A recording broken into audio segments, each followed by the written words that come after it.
Concernant les halachot du kiddush, il arrive quelquefois qu'un homme se trouve dans un endroit où il n'arrive pas à avoir du vin. Dans toute la ville, il n'y a pas de vin. Ça peut arriver en Chutz Laaretz, en France, en Amérique. Alors vous allez me dire, il y a du vin, ça n'existe pas une ville où il n'y a pas de vin. Il y a du vin, mais pas cachère, par exemple. Du vin pas cachère. Il n'a pas de vin. Alors, qu'est-ce qu'il fait? Ou bien, deuxième cas de figure, le vin, en hébreu, est mazik lo. Le vin lui fait du mal. Ça le fait des maux de tête terribles, par exemple. Je ne parle pas de quelqu'un qui n'aime pas le vin, je parle de quelqu'un que le vin lui fait du mal. Donc, hein? Intolérant. Ça veut dire quoi, intolérant? Il ne supporte pas le vin, exactement. Exactement, il ne supporte pas le vin. Alors, qu'est-ce qu'on fait dans ces deux cas, Rabotai? Je répète, c'est soit quelqu'un qui se trouve dans un endroit où il n'y a pas de vin, ou bien sûr, il n'y a pas de jus de raisin non plus. Toutes choses sur lesquelles on peut faire du kidouche. Ou bien lui est intolérant au vin. Ah, j'ai appris un mot ce soir. Enfin, je sais ce que ça veut dire intolérant, mais je ne savais pas qu'on pouvait l'utiliser dans ce genre de contexte. Dans ces deux cas, kidouche extraordinaire, on peut faire le kidouche, hein? On peut faire le kidouche vendredi soir seulement sur les chalotes de pain.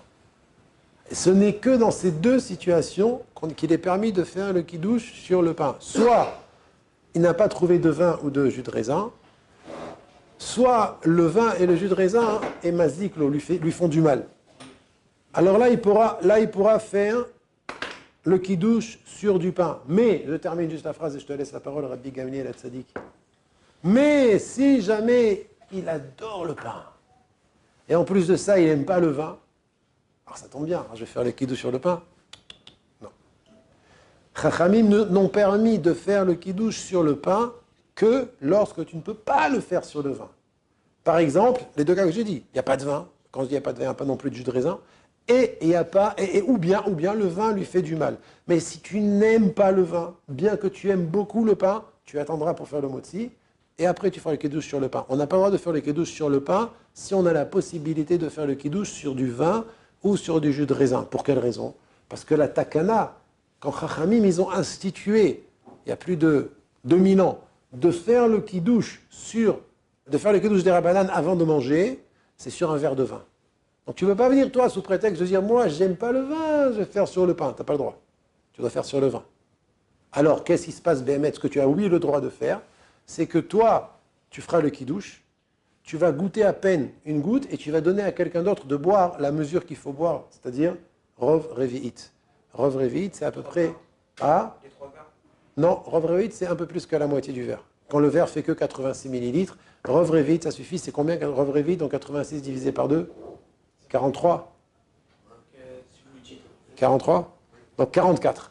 Il devra boire la mesure pour s'acquitter du kidouche du vendredi soir, c'est de boire 44 millilitres de vin. Donc ce que oui tu peux faire, c'est faire le kidouche, à peine goûter le vin, parce que pour pas que ta bracha boré gefen soit les vatala, et donner à quelqu'un d'autre qui boive 44 millilitres de vin.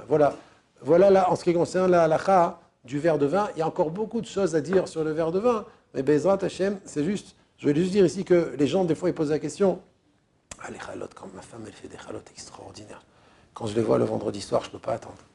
Alors, je fais le kidouche sur le pain. On a le droit de faire le kidouche sur le pain le vendredi soir. Alors, je fais le kidouche sur le pain. Je vais faire Netilat Yadayim, j'attrape les deux chalotes. Yom HaShishi, Vaïchoulou Hashem. C'est permis. C'est permis que quand tu n'as pas de vin ou de jus de raisin. Mais si tu en as, tu n'as pas le droit de faire sur le pain.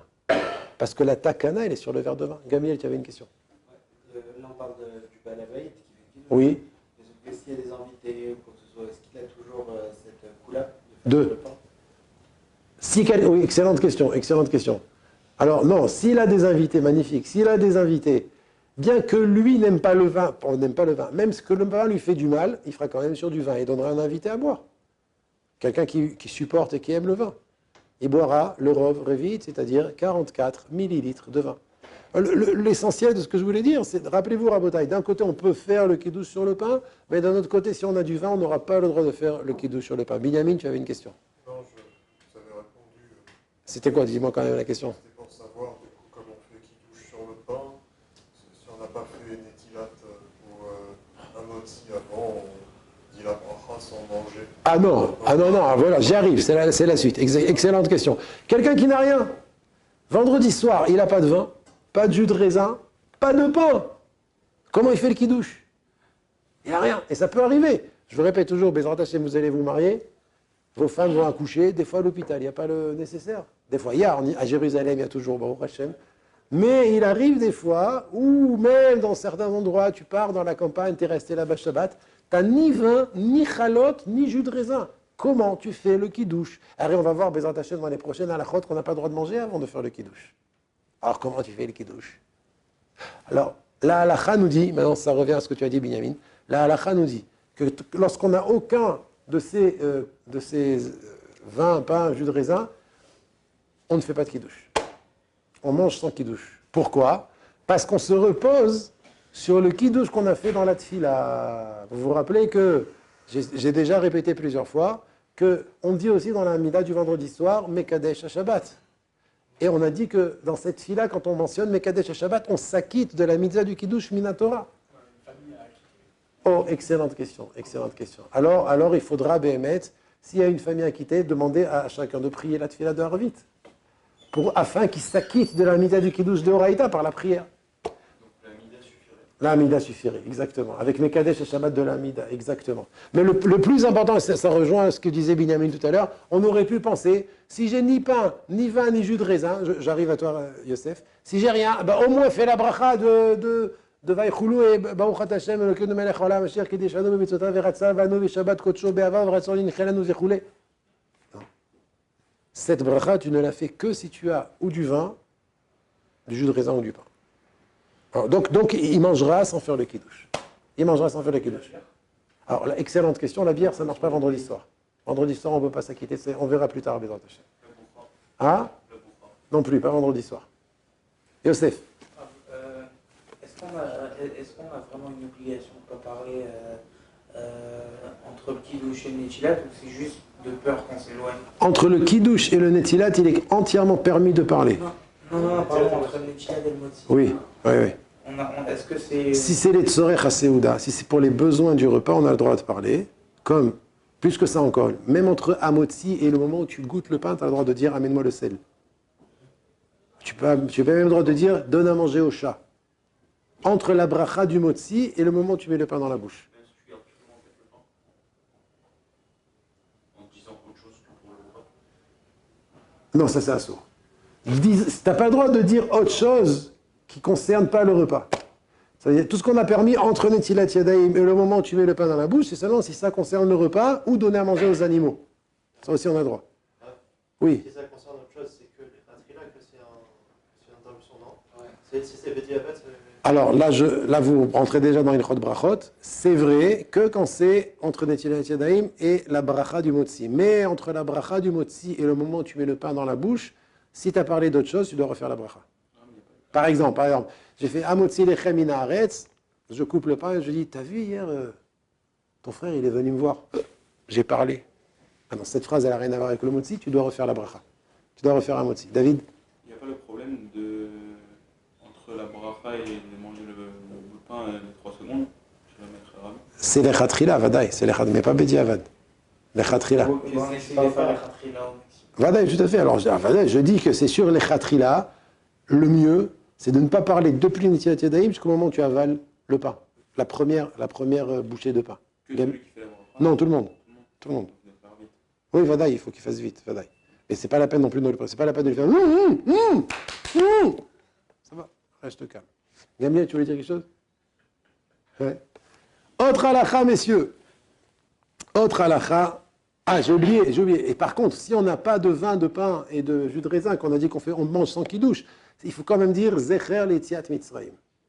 Parce que dans la Tfila, on n'a pas mentionné Zecher l'Etiat Mitzrayim. Dans le Mekadesh, le Shabbat de la Tfila, on a juste dit la louange du jour du Shabbat. Ken, Elokeinu v'Elokeinu retzena v'mnuchatenu, kachenu v'mitotra simchayinona, simchalkenu betoratar, sabenu mitovar, sameach nafshenu betoratar, v'ter v'bet, v'anchilenu Hashem Elokeinu et yom ha-Shabbat hazeh.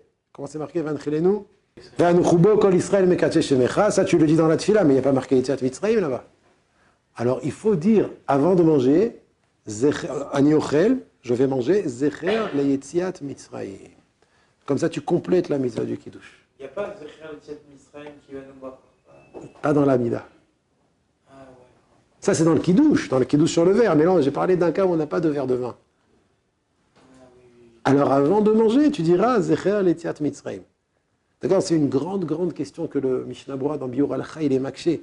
Il est shoel une kushia atsuma. Comment tu peux dire qu'on s'acquitte de la mitzvah du Kiddush dans la tfila? Alors que dans la tfila, quand on dit Mekadesh HaShabbat, on ne mentionne pas Zecher le Yetziat Mitzrayim. Et vous allez me dire, mais qui a dit qu'il fallait mentionner Yetziat Mitzrayim à Kiddush? Qui a dit qu'il fallait mentionner Yetziat Mitzrayim à Kiddush? Rabotai. Celui qui n'a pas mentionné Yetziat Mitzrayim à Kiddush ne s'est pas acquitté de la mitzvah du Kiddush le vendredi soir. Obligé le vendredi soir de mentionner. C'est ce qu'on dit, c'est ce qu'on dit Bémet dans le Kiddush sur le verre. Kibanu bachata batanu keshta. Avant alors. Asher kideshanu b'mitzvotav veratza banu v'shabbat kodsho be'avav v'ratzonin chilanu zikaron le'maaseh bereshit techila le'mikrae kodesh zecher l'Yetziat Mitzrayim. Et tout celui qui n'a pas mentionné dans le Kiddush zecher l'Yetziat Mitzrayim lo yatsa yedechovato, il ne s'est pas acquitté. Donc la question elle est bémet, comment on peut dire que dans la tfila, quand on a prié la Hamida et qu'on a dit Mekadesh Shabbat, on s'est acquitté du Kiddush, mais là-bas on n'a pas mentionné Yetziat Mitzrayim. Et je reprends ma question de tout à l'heure. Et qui a dit qu'il fallait mentionner Yetziat Mitzrayim Bakidush? La Gemara dit dans Masechet Psachim, ce que vous étudiez Perek Arve Psachim, vous allez arriver, c'est vers la fin du Perek, d'une Gzera Shava, Zachor, Zachor, de la même manière qu'il y a marqué Zachor et Yom HaShabbat et Kadesho, il y a marqué aussi Zachor et Yom Tzetra Meretz Mitzrayim, et la Gemara dit, donc là on apprend qu'il faut mentionner Yetziat Mitzrayim Bakidush. Et celui qui n'a pas mentionné Bakidush, ça veut dire dans Zachor et Yom HaShabbat et Kadesho, qui est le Kiddush, il y a une mitzvah de se souvenir de Yetziat Mitzrayim. Alors Shoel à Biur Halacha, il pose la question à Biur Halacha, alors comment tu peux dire qu'on s'acquitte de la mitzvah du Kiddush dans la Tfila? Si c'est après, c'est Kachema, non? Alors Chazak, un des tirotzim qu'il propose, c'est celui-là. C'est qu'on a dit dans Emet Ve'emuna, on a mentionné là-bas Yetziat Mitzrayim. Un des tirotzim qu'il propose, mais il le repousse. Parce qu'il dit qu'il y a un efsek, il y a une interruption entre Emet Ve'emuna et Mekadesh Shabbat que tu fais dans la Mida. Il faut le mentionner ensemble. Ah, on ne dit pas dans Mensheva? Non? Mensheva? On ne dit pas Yetziat Mitzrayim. On dit Mekadesh Shabbat, tu as raison, mais on ne dit pas Yetziat Mitzrayim. Alors, Al-Kol Panim, il y a des tirotzim, mais la halacha d'aujourd'hui, ce qui nous concerne, c'est que si on a dit que si on n'avait pas de vin, ni de jus de raisin, ni de pain, et qu'on mange sans Kiddush, il faut quand même mentionner Zecher le Yetziat Mitzrayim avant de manger. Je vous salue, messieurs.